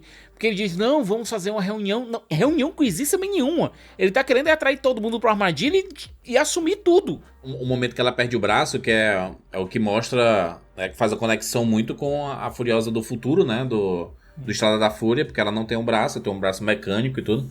E aí você vê como é que ela perde esse braço. Primeiro ela dá uma machucada, né? Depois ela é pendurada com o braço machucado. Ela se força a arrancar, né? E aí ela foge com o braço... Mas o Dementos, ele é tão burro, né? Porque ele... vamos punir esses dois, o Jack e a Furiosa. E aí deve ter gastado uma gasolina inacreditável rodando ali com as motos. E ele ficou a tarde inteira ali. A tarde inteira, você vê que o sol tá se pondo. A minha moto faz 32 por litro. Dá pra fazer. O Dementos, você vê que ele é um cara muito de espetáculo, né? Que ele gosta de Muito. mostrar que ele é o bonzão do apocalipse e tudo mais. Justamente porque eu acho que ele sabe que ele não é nada, que ele é um cara estúpido e não é capaz de manter nada, mas ele se mantém nessa imagem. Ele só consegue se reafirmar com esse show de violência, essa espetacularização de violência baixa. Pela falta de conhecimento dele, eu já diria que ele foi uma criança no mundo pós-apocalíptico, ele cresceu já na destruição. Ele desconhece muita coisa. Ele tem palavras ali que ele não faz a mínima ideia, né? Então, eu acho que ele cresceu ali dentro desse universo, sabe? E aí por isso que ele desconhece muita coisa. O que ele conhece é a violência, né? E um negócio interessante também que a gente vê a Furiosa perdendo o braço. Mas a gente também entende que ela não só perdeu um braço, era onde estava tatuado o mapa de volta pra casa. Exatamente. Ela teve que abandonar isso. Tem muito mais peso do que só o braço. E ficou pra trás, né? Ficou pra trás a Exatamente. história passada dela, né? E depois que o Jack morre, ela volta e assume o lugar dela lá do lado do Immortan Joe, e ela, depois disso, é o que dá a entender que depois desse filme ela vai virar a Imperator Furiosa, né? Então... Sim. Inclusive aquela cena final lá dela com as noivas, já tem uma passagem de tempo ali, né? Já teve a passagem de tempo, Sim, já é o já. começo da Estrada da Fúria ali. Tanto é que logo depois a gente vai pros créditos e mostra um resuminho do Estrada da Fúria. Aliás, eu não sei se vocês vão lembrar disso, Sora e Matheus, mas em episódio 1, a gente tem aquela cena lá da Corrida dos Pods, e a gente tem lá a Ayla Secura assistindo lá de cima. Quando apareceu o Max, foi interpretado pelo dublê do Tom Hardy, ele aparece do mesmo jeito que a Ayla Secura. É só você só vê ele lá de longe e o carro do lado. E não só isso, Sicas, ele ainda tá com aquela latinha de comida de cachorro na mão, que era uma coisa que eu não lembro se apareceu no Estrada da Fúria, eu acho que não, era uma coisa do Mad Max clássico também. Do Lembrou 2, muito né? 2. É a latinha de Dinky D. Exatamente. E é o Interceptor, cara. Ver aquele carro é a coisa mais linda que tem. Aquele carro é maravilhoso. Tanto é que quando aparece lá quando a gente vai pros créditos finais, a gente tem aqueles flash forwards do Estrada da Fúria. Existe uma timidez do George Miller em mostrar tanto a Charlize Theron quanto o Tom Hardy. Ele chega a mostrar o Nux do Nicholas Hoult de cara assim, pá, você tem uma tomada do rosto Isso dele. é direito não, Sicas? Não é direito de imagem não? Pra colocar no outro filme? Pode ser, mas até porque o Nicholas Hoult, quando o Furiosa estreou, ele postou dizendo, pô, vamos assistir Furiosa, o filme tá foda e tal. Mas a gente não viu nenhuma movimentação desse tipo, nem por parte da Charlize Theron, nem por parte do Tom Hardy. Eu lembro que na época saiu uma entrevista da Charlize Theron dizendo que ela ficou chateada, porque nem foi avisado a ela que ia ter um filme da Furiosa, e ela já foi meio que... Ela falou, ninguém veio falar comigo, ninguém comentou nada, tipo, só me ignoraram e ponto, sabe? Então eu acho que ela ficou meio sentida com isso mesmo. A filmagem de Estrada da Fúria pros dois, pro Tom Hardy e pra Charlize Theron, foram um inferno. Um inferno. Foram anos, né? Tanto que o filme demorou muito pra ser feito, né? Estrada da Fúria, né? Filme Os dois estavam se odiando, porque um não tava entendendo o que o outro tava querendo fazer, e o George Miller não se comunicava direito com eles. Pra dizer, olha, o filme tá indo pra essa direção. O filme tava todo na cabeça do George Miller, mas ele não conseguia passar essas informações pros atores. Então ficava dando, tipo, briga, é isso? Entre os dois? Dava? Não se davam bem, né? Não se davam muito bem, não. Eles, né, tiveram muita treta nos bastidores. É por isso que conhecer, às vezes, os bastidores dos filmes tira um pouco da magia de alguns clássicos, sabe, assim. Então é bom, às vezes, nem saber o que é que acontece, porque... Eu acho que isso demonstrou uma certa evolução por parte do George Miller, porque no Estrada da Fúria, como eu falei, ele tinha o filme todo dentro da cabeça, mas ele não conseguia explicar pros atores, olha, no final vai ficar desse jeito aqui, ó, assim, assado. Ele só dizia, ó, faça isso, isso e isso. E os atores não entendiam o processo que o Miller estava chegando, eles não entendiam aonde o Miller estava querendo chegar. E isso exacerbou uma situação de conflito que existia entre a Charlize Theron e o Tom Hardy. Ou seja, se você não tem o diretor fazendo a mediação entre os dois, o clima vai ficar ruim. Uma das coisas que o diretor tem que fazer é justamente cuidar do elenco. Cuidar do elenco, sim. Se você não for o Kubrick, sim. Caraca. Eu acho que acaba virando uma faca de dois gumes por causa disso, juras. Porque como ele tá tão preocupado no espetáculo, principalmente das cenas de ação, que a gente já viu, por exemplo, que você demora meses, às vezes, quase 3 meses numa cena de 15 minutos, ele tá mais preocupado com a dança do que vai acontecer ali. E aí, eu acho que isso deve ter dado um problema maior entre a Charlize e o Tom Hardy, porque o filme quase todo eram eles dois ali, um do lado do outro, e a dinâmica eram eles dois e as noivas atrás. Imagina você fazer isso com alguém que você não suporta, filho. E no sol quente. Mas eles brigaram por causa do Estrada da Fúria mesmo, ou eles já tinham algum desentendimento de antes? Por causa do Estrada da Fúria, por conta de métodos diferentes de trabalho. A própria Anya sofreu porque geralmente ela lida com muito diálogo, e aqui ela não tem diálogo. Então ela teve que aprender um modo diferente de trabalhar. A gente viu que o relacionamento dela com o Miller não sofreu por conta disso. Ou então ela tá atuando muito bem lá tava atuando muito bem lá em Cannes pra não demonstrar isso, mas parece que ela teve uma relação muito melhor com o George Miller do que os outros atores tiveram. O Tom Hardy e a Charlize Theron tiveram no filme anterior. O George Miller já disse que quer trabalhar 1000 vezes com o Chris Hemsworth, tá? Foi o melhor relacionamento dele com o ator, foi com o Chris. Eles se deram ali muito bem. Esses três. Funcionou muito. Eu não sei se eles brigavam, tipo, lá dentro, mas o resultado ficou muito bom. O Chris Hemsworth, cara, toda vez que ele aparece, ele brilha. Ele tá perfeito nesse papel. Às vezes o Chris Hemsworth chama mais atenção do que a própria Anya Taylor-Joy, tá? Sim. Como Furiosa. É tradição, né, de Mad Max, o vilão chamar mais atenção do que o protagonista. O vilão é sempre muito divertido. Na verdade, é tradição em drama, o vilão chamar mais atenção do protagonista. Pergunte pra qualquer ator, você quer fazer o Hamlet ou o Iago? É sempre o Iago. Mas, Sicas, eu vejo que existe muito do George Miller também, que é um diretor, cara... Poxa, é muito legal ver esses diretores, né, que já são aí, estão há muito tempo. No caso do George Miller, ele já tem o quê, 80 anos? 79, devia estar com 77 quando começou o projeto. Não, hoje a gente vê vários desses diretores, né, o Martin Scorsese, o Clint Eastwood vai filmar até morrer, sabe? Essa galera que tá muito mais velha e continua entregando, Ridley Scott... Sabe? É uma galera que não só ama fazer cinema, né? E vai até onde dá, né? Também, né? Vai fazendo. E tá entregando. E tão modernos, né? Porque você vê um Furiosa, é um filme moderno, gente. Extremamente bem editado, bem montado, tem ritmo, as atuações, o texto é legal, o universo tá bem rico. A gente assiste quando assiste um filme do Scorsese, O Assassino da Lua das Flores, cara, extremamente bem montado, narra bem a história, as atuações grandiosas, sabe? São diretores que já estão há muito tempo fazendo isso e continuam tendo muito fôlego, né? Porque tem, tipo, o Clint Eastwood é um diretor que ele é bem quadradinho, né? Esse sim é o quadradinho. Ele entrega, ele sabe o que é que ele entrega. Olha, eu queria muito, muito ver um dia alguma entrevista. Sempre tem aquelas... a Variety faz de vez em quando isso, Directors on Directors, aquela Actors mesa on Actors. redonda, Em uma mesa redonda com o Scorsese e o George Miller, sabe? Bota esses dois aí, bota a Francesca pra botar no TikTok depois.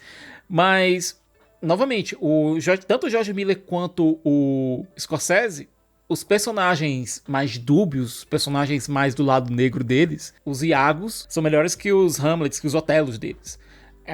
Quanto mais dúbios os personagens, mais carne, mais suculento o papel pro ator. A grande surpresa aqui foi o fato do Chris Hemsworth ter conseguido aproveitar esse banquete todo, certo? Não foi nem a suculência do papel oferecido pra ele. A gente espera isso de vilões, a gente espera isso especialmente de vilões dentro do universo Mad Max, criados pelo George Miller. Mas a questão é o ator conseguir aproveitar o que é dado. A gente, como o Juras colocou, a gente tinha visto muito o Chris Hemsworth em ou papéis heróicos, como por exemplo lá no Resgate, ou em papéis mais cômicos, como lá no Caça-Fantasmas. A gente nunca tinha visto, e até no Férias Frustradas, mas a gente não tinha visto ainda o Chris Hemsworth tendo que lidar com um personagem tão obscuro, tão... vilanesco, né? Tão vilanesco, sabe? É algo impressionante. Quando o Matheus fala da escalação do Tom Burke pra fazer o Praetorian Jack, eu acho que, tipo, esperaria-se que um Chris Hemsworth fosse escalado pra um papel desses. Não pro contrário, né? Não pra fazer um vilão. Tanto que eles até botaram aquele nariz prostético lá nele e tal, porque ele tem muita cara de mocinho. Ele é muito bonitão, assim. Ele tem um rosto muito... ele é o Thor, exatamente. A gente esperaria justamente o Tom Burke fazer o papel do do Dementos e o Chris Hemsworth fazer o papel do Jack. E ele já lembra muito o ator que fez o Immortal, né? O ator que fez o Jack, né? Uhum. Então Cutter / Immortal antigo, ele parece demais. Então, a gente já associa ele a uma imagem de vilão. Não, eu gosto muito dessa inversão, assim. Porque você esperaria um cara mais galanzinho e você vê um cara mais normal. E o vilão é, tipo, o galanzão. Só que ele tá tão surtado. Ele é tão surtado e tão patético, tão bizarro, que você nem consegue ficar, sabe? Tipo, ai, nossa, não sei. Não, sabe? Ele é completamente desconjuntado. Tem aquela cena que arranca os peitos dele, assim. Nossa, aquilo ali é inacreditável. Não, e ele ainda se diz... Desculpa aí, gente, eu fiquei excitado agora. Eu acho que lembra o que aconteceu com o Brad Pitt nos 12 Macacos, porque o Brad Pitt também é um ator que é sempre muito associado a galã, né, ao herói. Sim. E no 12 Macacos ele é um cara surtado. Deve ser libertador, né? Pegar um papel assim. É, deve ser, porque o cara prova que ele não é só um rostinho bonito, né? Ele é um cara versátil. Me lembra muito a transição do DiCaprio também. Quando ele começou a envelhecer e começou a pegar papéis mais dúbios, mais diferentões. Mas por exemplo, a Charlize Theron, ela fez aquele Monster Desejo Assassino, se eu não me engano. Uhum. Que ela colocou várias próteses no rosto. Ela ganhou até o Oscar, inclusive. Engordou. Né? Uhum. Achei muito legal a narrativa do filme, que ela vai em capítulos, né? Ela divide, acho que em 5 ou 6 capítulos. E aí o último é o da vingança, né? Uhum, e aí você vê todo o dilema da Furiosa, porque ela faz o cerco e tipo, ela é a Furiosa, né, caraca? Ela tá no carro, ela deixa aqueles trouxas lá do Immortal Joe pra trás, né? Pega lá a roda. Aquele carro que dão pra ela, que não tem uma roda, que vem com coisa, e quem dá o carro pra ela são personagens do jogo. É o John Bucket, que aparece no jogo, e o carro é o Magnum Opus. O jogo é canônico. Então, por mais que o George Miller reclame do jogo, o jogo é canônico agora, compadre. Então vai todo mundo jogar o jogo. O George Miller tá errado. Nesse ponto, é a primeira vez que ele errou na vida. E aí, essa cena final, você vê toda a dúvida dela de matar, né, o Dementos, mas no fim ela acaba matando e ela segue a vida dela e, enfim. Essa cena é absolutamente genial. Tecnicamente falando, no momento que a Estrada da Fúria começa, se a gente for pela versão que o historiador diz que a Furiosa contou pra ele, o Dementos tá vivo, entre aspas, né? Com a árvore crescendo ao redor dele lá. Caraca, sinistríssimo aquilo ali, hein? Caraca. Eu achei fantástico esse fim. Até porque aquela semente ali, ela era o único elo da Furiosa com a mãe dela, com o passado dela, com a história dela. Uhum. E o Dementos, ele é o grande algoz da vida dela. Inclusive, numa das entrevistas que eu assisti, eles estavam conversando sobre isso, e que na cabeça deles, dos três, né, do Chris, da Anya e do George Miller, que essa relação da Furiosa com o Dementos, ela era como um elástico. Então, assim, você pode afastar o quanto for, mas eles sempre vão se atrair de volta um pro outro.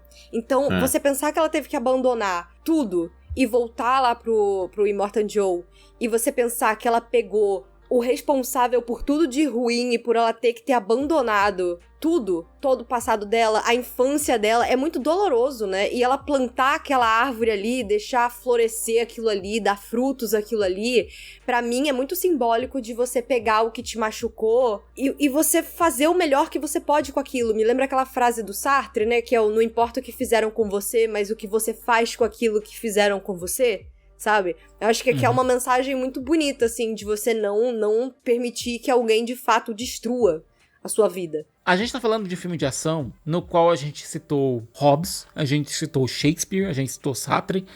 A gente tá falando de um filme de ação que aparentemente tem um roteiro simples, mas que tem tantas camadas, assim como o Estrada da Fúria teve. Eu fico realmente triste, porque mesmo se a gente for pra camada mais superficial do filme, que é a camada de ação, ele é um tremendo de um filme de ação. E as pessoas não estão indo assistir. Mas o Mad Max, ele sempre sofreu com bilheteria, né? O Estrada da Fúria, mesmo com todo mundo falando que era o melhor filme de ação dos últimos anos e não sei o que, as pessoas ainda não foram aos cinemas. Esse daqui não vai chegar perto da bilheteria do Estrada da Fúria, tá? Esse daqui. Na primeira semana já está declarado o fracasso, sabe? Já está declarado o fracasso. Isso me surpreendeu muito, considerando... Eu sei que Estrada da Fúria tem quase 10 anos aí que saiu, mas me surpreendeu porque ainda hoje é um filme muito querido, né? Tanto que quando começou a se aproximar a data do lançamento do Furiosa e influenciadores começaram a falar sobre o Estrada da Fúria no YouTube,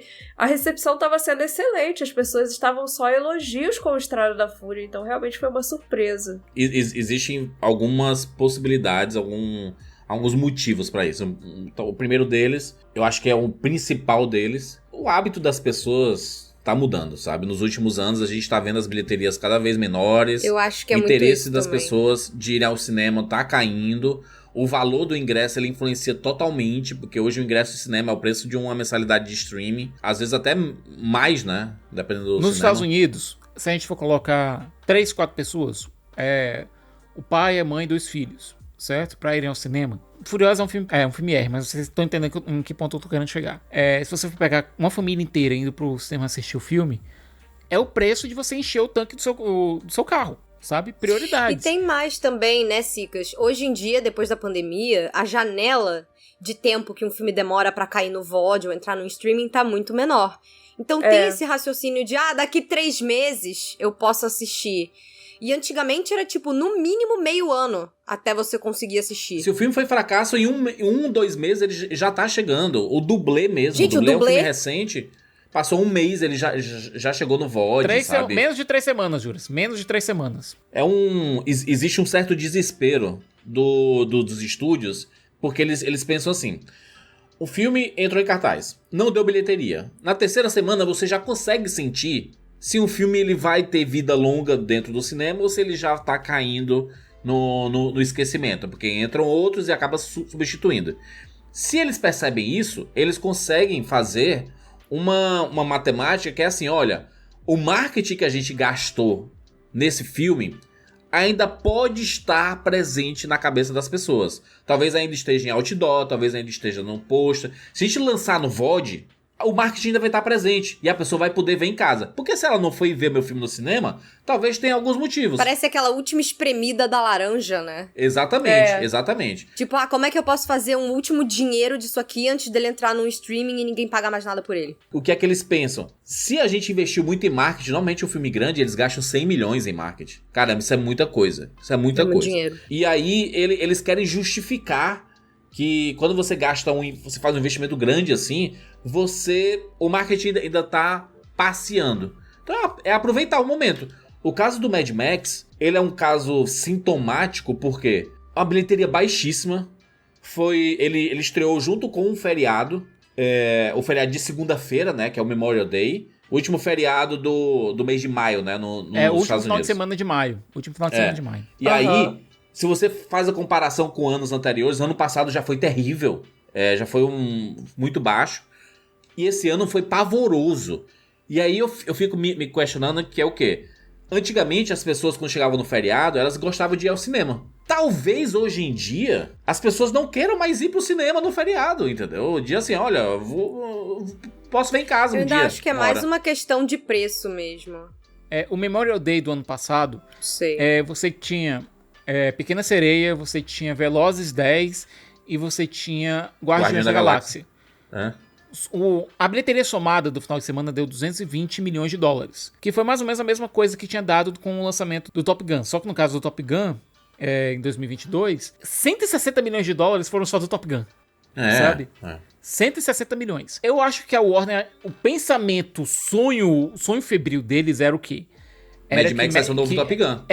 Que Furiosa fosse o novo Top Gun. Só que eles esqueceram que Mad Max é uma franquia que historicamente não se sai bem em bilheteria. Historicamente não se sai bem. É nichada. É nichado. Tudo que o Estrada da Fúria fez em bilheteria, em toda a sua carreira nos Estados Unidos, cabia dentro do que Top Gun Maverick fez no primeiro final de semana. Primeiro fim de semana, Sabe? É muito desproporcional. Tudo bem que Top Gun Maverick, ele é um exemplo fora da caixa, né? Que é tanto que ele é o produto de cinema que as pessoas utilizam como exemplo, que não é muito cabível, entendeu? Até mesmo o Pequena Sereia ano passado fez sozinho quase 90 milhões.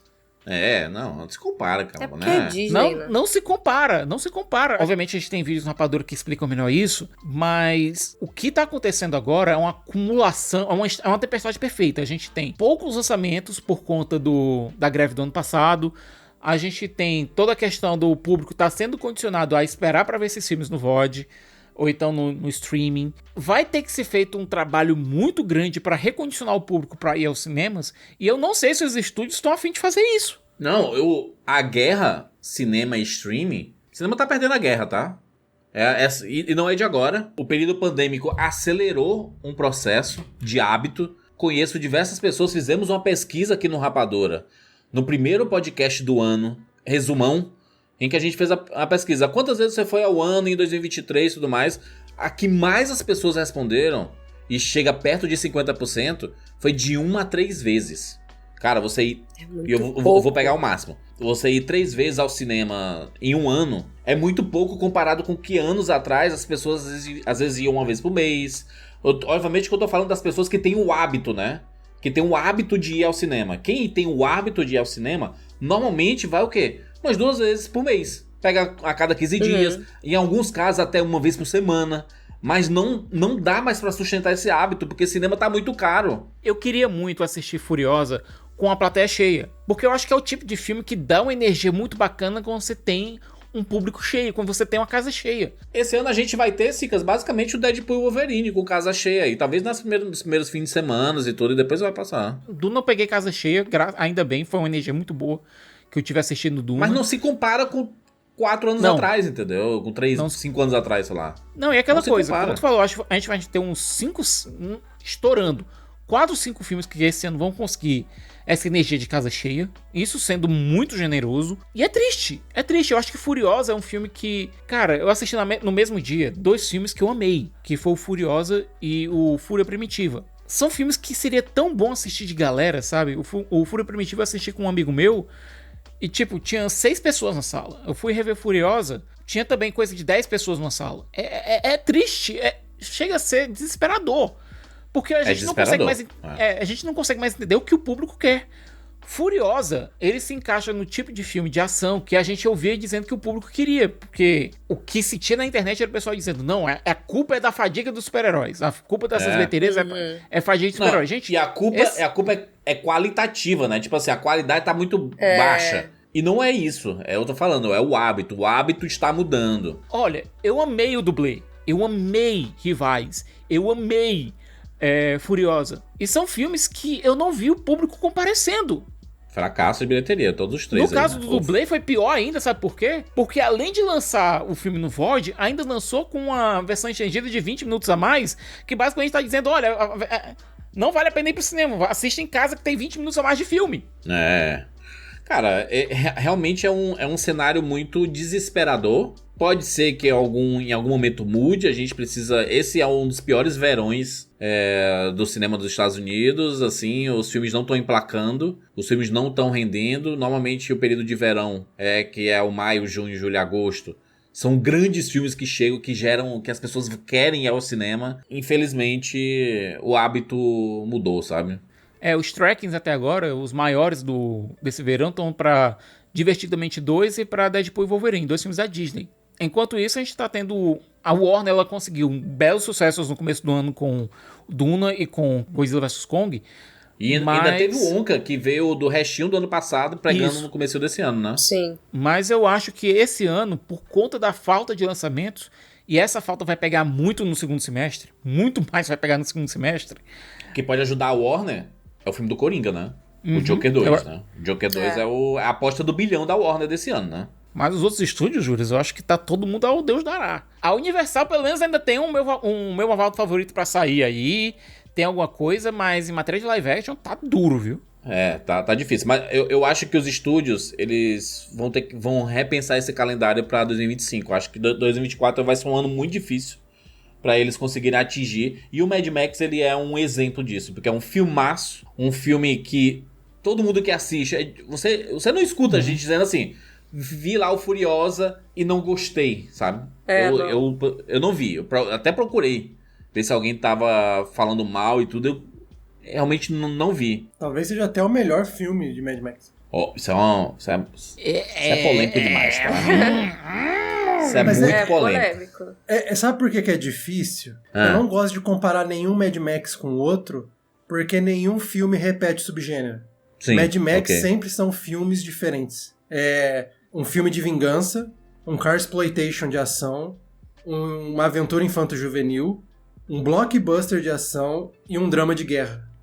Então, até que eu acho importante falar isso. Se você for assistir Furiosa pra comparar ele com Estrada da Fúria como um filme de ação, é a receita da decepção como obra-prima. Não faça isso. Sim, eu, se fosse escolher dos 5 filmes do universo Mad Max, qual o melhor, eu ficaria com certeza com Estrada da Fúria. Ainda. Não vou ser revisionista aqui, rapaz, que assistiu o negócio hoje aí que já é melhor. A minha ordem é Estrada da Fúria, Furiosa, A Caçada Continua, Mad Max e Além da Cúpula do Trovão. E em 6º lugar eu coloco o Waterworld. Que é um Mad Max O da meu rank Águas. tá parecido com esse. Meu rank também seria... Eu só coloco o Waterworld na frente do Cúpula do Trovão. Tirando isso, é a mesma coisa. Caraca, o Mad Max 3, ele não tem nenhum streaming pra assistir, exceto em VOD, que você encontra pra comprar. E eu acho que é por isso, que ele é tão ruim. Eles estão tentando esconder esse vídeo. Porque eu fiz uma série explorando os temas de todos os filmes do Mad Max e o jogo. O 3 foi o único que ficou sendo bloqueado por direitos autorais, que não podia usar cena. Caraca. Eles estão tentando esconder esse filme. Tinantana, a música da Tinantana, né? Desse filme. Agora, ô Fê, dos 5, tu acha qual é o melhor? Eu ainda fico com Estrada da Fúria, porque ele é uma história mais fechadinha. Vocês, Matheus e Sora. É só. Então, pra mim, o melhor é realmente Estrada da Fúria. Até agora, nada superou. Caraca, só o Matheus vai com Furiosa, é isso? Não, pior que... Você só deu uma provocada, né? Deu só uma provocada. Não. O Furiosa talvez seja o melhor, mas não é o meu favorito. O meu favorito sempre vai ser A Caçada Continua. Porque ele tem um ar muito mais cru. O 2.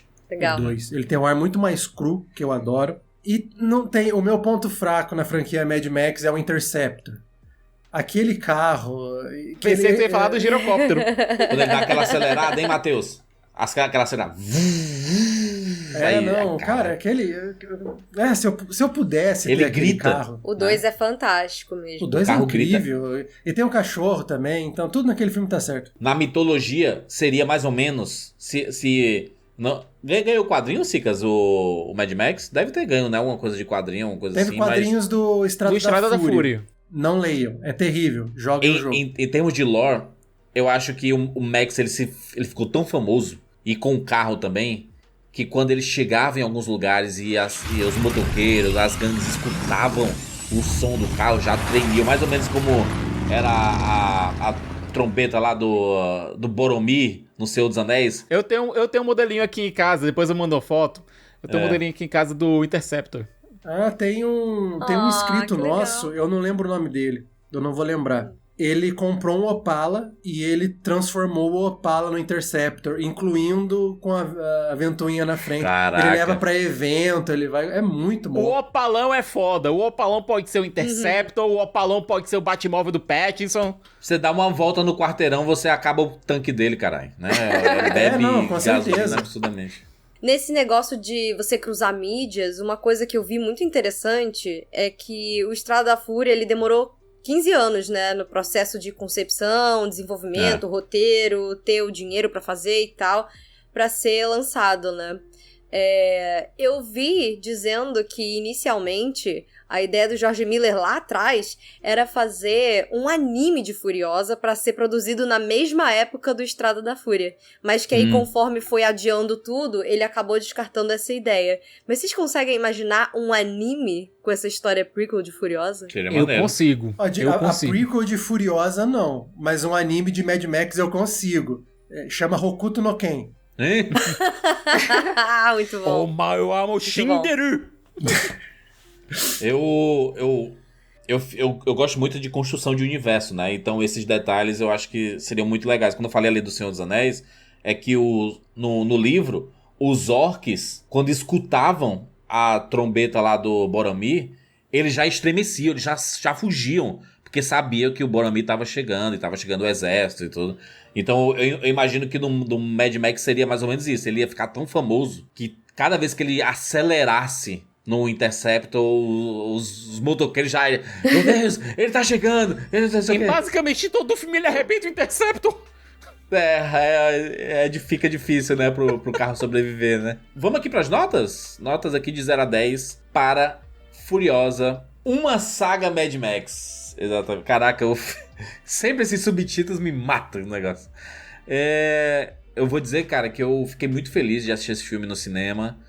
Fez a diferença assistir no IMAX, que é o máximo que eu pude receber desse filme. Tô muito feliz de que o 3D está perecendo cada vez mais. Porque, né? Amém. Em alguns casos eles iriam enfiar o 3D nesse filme aqui. E aí assistir esse filme sem óculos. E aí a magnitude do som. Com a cor linda, né? Cara, perfeito. Acho que é um filme que respira cinema, assim, sabe? De você sentir o impacto daquilo que o George Miller colocou nas cores, sabe? O trabalho dele de correção de cores é muito legal, né? Porque ele filma no deserto, e é aquela cozinha do deserto padrão, mas ele dá uma super saturada, aí você se caraca, é a cara de Mad Max isso daqui, sabe? E acho que a Anya Taylor-Joy foi uma boa Furiosa. Eu veria mais, inclusive, mais filme. Antes do Estrada da Fúria, mais filme dela, sabe? Tem 10 anos de história aí. Não, 10 não, mas tem pelo menos uns 3, 4 anos de história pra serem contadas aí. Só que demora tanto pra fazer um filme do Mad Max que talvez esse seja o último filme que a gente veja do Mad Max, sabe? Com esse orçamento, cara, com esse orçamento e com essa bilheteria... É muito baixo, né? Mas eu tava com saudade, sabe? De ver um filme da franquia Mad Max depois da experiência que foi o Estrada da Fúria. Eu acho que esse aqui, ele respeita muito o universo do Mad Max. Ele consegue ser uma boa sessão dupla, sabe? De você terminar Furiosa e assistir o Estrada da Fúria. E você não vai perder. Você não perde, porque às vezes continuação você perde, né? E é literal, Aliás, é aquela coisa, se você não assistiu Estrada da Fúria, terminou o filme, não assista os créditos, saia correndo, chega em casa e assiste Estrada da Fúria. A minha dica sempre assiste Estrada da Fúria, porque você vai gostar da personagem, quero conhecer mais dela, e aí você vai assistir Furiosa. Eu vou sempre nessa dica aí. Chris Hemsworth está excelente, cara, já falei bastante aqui. Pra mim, nota 10, eu não consigo nem tirar nada do filme. Um filme maravilhoso. Que alegria poder assistir esse filme. Você queria? Juras, pra mim é um filme de ação quase que perfeito. Enquanto o Estrada da Fúria, pra mim, é um filme de ação perfeito, pra mim ainda tem um probleminha na montagem. Eu acho que a montagem desse filme é um pouco mais truncada do que a montagem do Estrada da Fúria. Não tô falando da edição de cenas individuais, a montagem de cenas individuais, mas da obra como um todo. Eu não curti muito essa questão dos capítulos, por mais que eu acho que seja necessário... Eu acho que dá uma travada no filme? Eu acho que dá uma travada. Por mais que seja necessário, porque a gente tá vendo literalmente pedaços da vida da Furiosa, eu acho que para o desenrolar do filme, como se trata de um filme de ação de alta octanagem, dessas travadas, pra mim, tira um pontinho só. Pra mim, nota 9.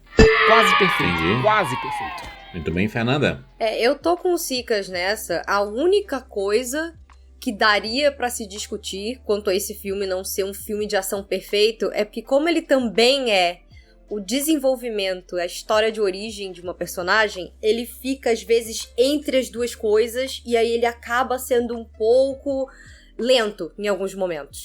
Mas dá pra ver, assim, o amor, não só do George Miller, mas a doação dos atores, o quanto de, sabe, sangue, suor e lágrimas que todo mundo investiu naquilo ali.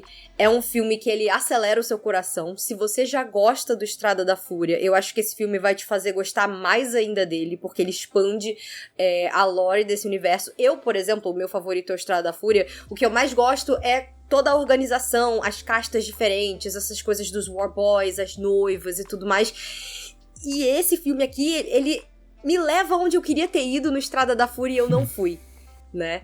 Então, cara, que filmaço. A Anya Taylor-Joy, eu acho que a gente já pode consagrar ela como uma das maiores atrizes da sua geração. Eu saí desse filme mais animada pra ver o que ela consegue fazer além, sabe? Porque a mulher, ela não tem uma interpretação ruim na vida dela.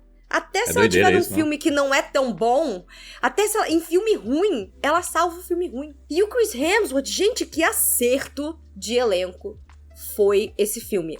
o desenvolvimento da relação dos dois é absolutamente incrível. Assim, a sinergia dos dois, aquele confronto final, a forma como tudo escala, meu Deus, que filmaço. Ele é realmente de acelerar o coração. Eu vou ficar com o Siqueira nessa, eu vou dar nota 9, mas só porque eu acho que realmente, às vezes, ele se perde entre ser uma origem de personagem e ser um filme de ação. E ele não sabe muito se ele tá... Uma hora ele é muito drama, outra hora ele acelera, e a cena, sabe? É mais por essa fluidez mesmo. Entendi. Vou dar 3 dicas aqui pra você assistir Anya Taylor-Joy. A Bruxa, você assistir Fragmentado e assistir Gambito da Rainha. Acho que três coisas dela que são maravilhosas. Vamos lá, nota, Sora, por favor. Então, eu também concordo com o Siqueira. Eu acho que primeiro foi uma ideia muito ousada do George Miller pegar um filme aí que foi considerado uma obra quase perfeita dele e expandir esse universo. Ele foi na contramão de tudo que ele vinha fazendo na franquia Mad Max todo esse tempo, então foi uma coisa bem arriscada. E foi uma surpresa ver que ele conseguiu se sair tão bem e expandir a história de uma personagem que parecia tão completinha ali no outro filme há tempos atrás. Então, eu gostei muito dessa parte. Eu achei que os personagens novos que ele introduziu ali, o Jack, o Dementos, também complementaram muito bem esse universo. E ficaram tão marcantes quanto muitos outros que nós vimos aí ao longo da franquia todos esses anos. E meu único problema com ele é realmente isso que vocês estão comentando. Ele tem essa proposta de ser realmente um filme de ação.